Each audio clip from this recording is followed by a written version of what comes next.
You know how it is, you're trying to keep up with everything, especially around well-being, and then boom, something like semaglutide blows up. Everyone's talking about it. Oh, absolutely. Yeah, And trying to figure out what's hype and what's, well, actually helpful, that can feel like a full-time job. totally.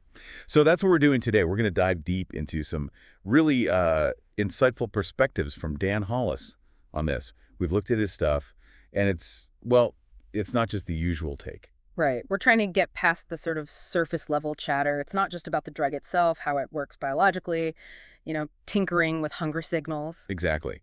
Our goal here is to pull out the really valuable bits from Hollis's view, what it enables, and maybe more importantly, what else needs to happen for real, lasting change. It's the bigger picture we're after. Couldn't agree more. And Hollis kicks things off with this really great analogy, actually. He calls semaglutide good lumber. Good lumber. Okay, I like that. What's the takeaway there? How does that apply? Well, think about it. Good lumber is essential if you want to build something solid, right? But it doesn't build the house by itself. Ah, okay. So the potential is there, but you still have to do the building. Precisely. Hollis puts it like this. Semaglutide doesn't fix you. It gives you space to fix yourself. That, right there, that's a fundamental shift. It's not passive. That really changes the frame. It's an opportunity, not a cure-all. And this connects to another really interesting point he makes about hunger itself. It's not always what it seems. Yeah, he talks about hunger often being a kind of a stand-in, or a surrogate, I think is his word. But stand in for what? Exactly, like deeper stuff. Yeah, exactly. Deeper emotional needs. Maybe you're looking for meaning or comfort or just, an escape from feeling bad.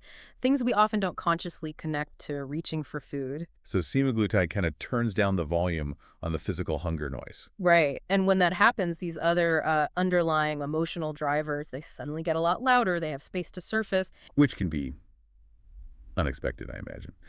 Hollis has a line about this, something about truth. He does. It's quite striking. When the cravings stop, the truth begins. Wow. Okay, so the truth isn't always comfortable. Probably not, no. He suggests it can even bring up feelings of grief or disorientation. I mean, think about it. If food has always been your go-to coping mechanism, your rhythm, your comfort. And suddenly that main coping tool feels different or less compelling. Yeah, I can see how that would leave a void. You'd feel adrift. exactly. Which leads directly into the next critical piece Hollis emphasizes.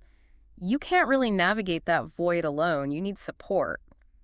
Community. He has a pretty strong term for that support, doesn't he? He does. Yeah. He calls it neurobiological scaffolding, basically saying it's not just nice to have, it's structurally essential for your brain and well-being during this change. Scaffolding, like holding things up while the new structure gets built. Makes sense. And he's very direct about the consequences of not having it. He says most people don't fail because the medication doesn't work. They fail because they were alone. Oof. That's stark. Yeah. It really highlights the psychological side of things, not just the physical changes. It really does. And there's this other quote that nails why that support is so vital, especially with the speed of change some people experience. What's that? Your body changes faster than your identity.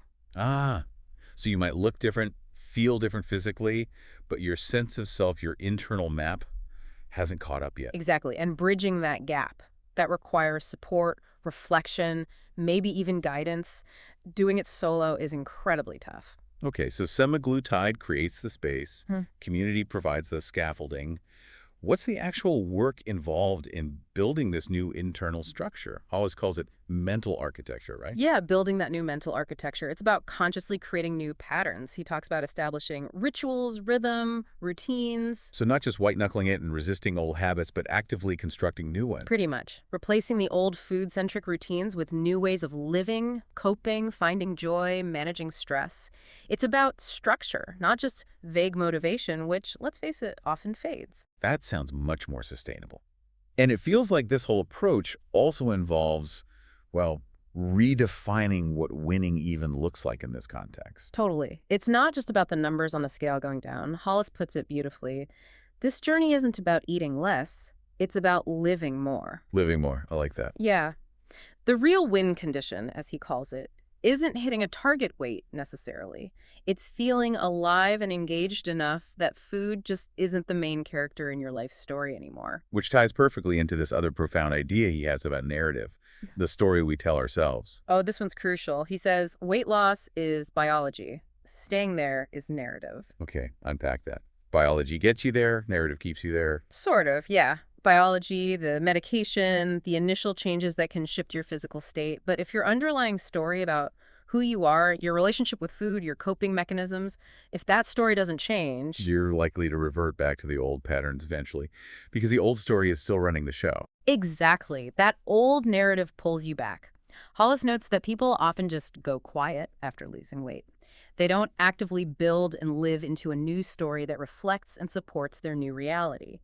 And silence, in this case, often means the old story wins by default. So it's about consciously scripting and then living out a new narrative. Fascinating.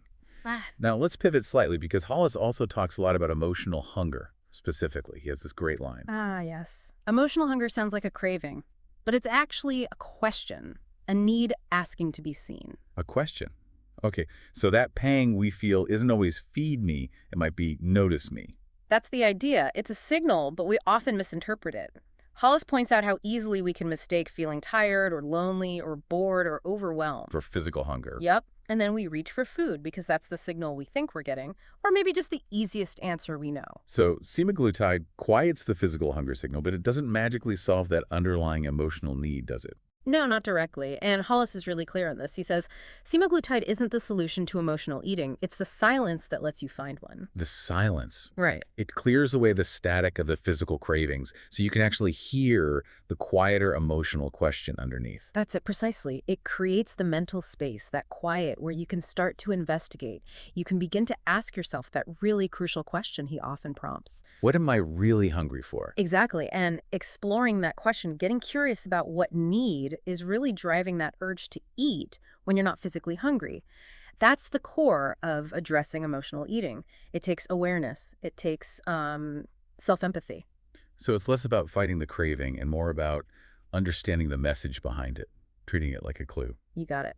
And thinking about relapse, he has this other insight that just sort of popped out in something we read, almost off the cuff. Oh, what's that? He said, people don't relapse into hunger. They relapse into confusion. Into confusion. Wow, say more about that. Well, it suggests that falling back into old patterns isn't usually about suddenly becoming physically ravenous again.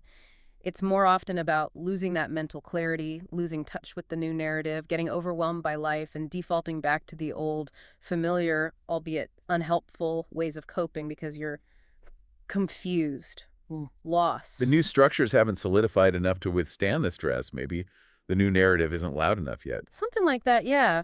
It really underscores that the mental and emotional work, the narrative building, is just as vital as any biological change for making it stick. So really, when you look at all these points, Dan Hollis isn't positioning himself as the guy with all the answers. Not at all. It feels much more like he's a guide, prompting us and prompting people going through this to ask better questions, more insightful questions. Which feels, I don't know, more empowering, Okay. less prescriptive. Definitely. In a world that loves quick fixes, his approach is about slowing down, looking deeper, and engaging in genuine self-discovery, which feels incredibly valuable. So let's try to wrap this up. What are the big takeaways from this deep dive into Dan Hollis's perspective?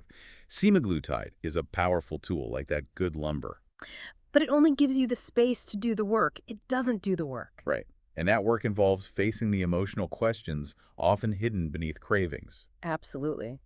Which requires building that neurobiological scaffolding, real support community. And actively creating new rituals, rhythm routines to replace the old ones, building new mental architecture. While also redefining success, shifting from just eating less to truly living more. And maybe the most crucial part, understanding that while biology might start the process, staying there depends on crafting and living a new personal narrative. Exactly. It's a holistic view, isn't it? Going way beyond just the medication itself. We really wanted to pull these threads together for you, to give you that deeper understanding without you having to wade through everything yourself. Hopefully this gives you a much clearer picture. It may be something to think about, sparked by Hollis's approach. What hidden questions might your own habits or desires, food-related or otherwise, actually be asking you? What are you really hungry for underneath it all? Something to chew on. Thanks for joining us for this deep dive.